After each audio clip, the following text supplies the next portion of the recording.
یہ بالکل ہو جانے والی بات ہے، نہ سمجھیے گا جو ہسپانیہ میں ہوا تھا اور جو اب بوسنیا میں ہو رہا ہے وہ یہاں نہیں ہو سکتا، اس لیے کہ بھارت کے ہندو کا یہ ڈکلیئرڈ آبجیکٹو ہے کہ اس زمین کو پاک کرنا ہے، یہ نجس ہے، یہ ملچ ہے مسلمان،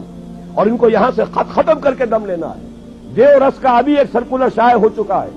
تمام ہندو سماجی سیاسی تنظیموں کو اس نے یہ لیٹر بھیجا ہے، سرکولر بھیجا ہے کہ اب وقت آ گیا ہے کہ ہم کمر کس لیں کہ بھارت کی پاک سرزمین کو مسلمانوں کی نجاست سے ہمیں پاک کرنا ہے۔ اور میں آپ کو یقین دلاتا ہوں کچھ تھوڑا سا رد عمل پاکستان اور بنگلہ دیش میں تو ہوگا، باقی پوری مسلم ورلڈ میں کوئی رد عمل نہیں ہوگا۔ میں گارنٹی، آئی اسٹینڈ گارنٹی، کہیں سے کوئی رد عمل نہیں ہوگا، اس لیے کہ ایودھیا کی مسجد پہ انہوں نے دیکھ لیا، ہم نے بھی جو رد عمل کیا ہے وہ کوئی صحیح رد عمل تو نہیں تھا، ہم نے مندر گرا دیا، کیا کیا، کیا حاصل ہوا؟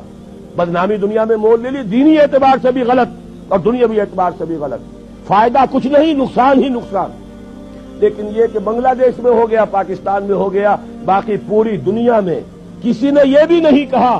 کہ یہ دوبارہ مسجد بن جانی چاہیے، ورنہ ہم اپنے تجارتی تعلقات ختم کر لیں گے۔ سفارتی تو بہت دور کی بات ہے،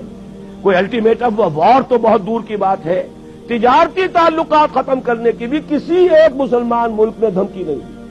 تو انہوں نے نبض دیکھ لی ہے کہ غیرت نام تھا جس کا گئی تیمور کے گھر سے، اور اگر بھارت میں یہ کچھ ہو گیا تو آپ یہ جان لیجئے بھارت کے جو عزائم ہیں، میں نے یہ چیزیں لکھی ہیں، پچھلی جمعے کو چھپ چکی ہیں، بھارت کے عزائم صرف بھارت تک نہیں ہیں، پراچین بھارت جس کے احیاء کا وہ خواب دیکھ رہے ہیں، اس میں افغانستان سے لے کر انڈونیشیا تک یہ تو ان کا ٹیریٹوریل کلیم ہے، جیسے گریٹر اسرائیل کا کلیم آپ کو معلوم ہے، اور جو گریٹر انڈیا ہے، مہابھارت افغانستان سمیت، افغانستان سے شروع ہو کر اور انڈونیشیا یہ تو انڈیا اس کے نام کا جز ہے، اس اعتبار سے یہ تو ٹیریٹوریل ایسپیریشنز ہیں۔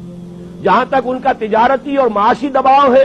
وہ ایران اور عرب کو بھی اپنا حصہ سمجھتے ہیں، زون آف انفلوئنس سمجھتے ہیں، اور یہ زون آف انفلوئنس اب تقسیم ہوگا اسرائیل میں اور بھارت کے درمیان۔ ان کا گٹھ جوڑ جس تیزی سے بڑھ رہا ہے وہ آپ کے علم میں ہے، اور جس طریقے سے اسرائیل کا ابھی بیان آ گیا وزیر اعظم کا اسحاق رابین کا کہ یہ جو ہے کشمیر کا جہاد بھی ہو سکتا ہے کامیاب ہو جائے، وقت پر اب اپنی ہمت جو ہے اس کو پورے طریقے سے کمر ہمت کس لو، اور مسلم فنڈامنٹلزم کو ختم کرنے کے لیے ہم سب کو جو ہے we should join hands to finish up with this Muslim fundamentalism. یہ سب کچھ ہو رہا ہے، یہ حالات ہے، تو میں آپ سے عرض کر دینا چاہتا ہوں ان حالات میں کوئی تبدیلی نہیں آ سکتی۔ بات صحیح کہی ہے اور یہی میرا موقف بھی رہا ہے۔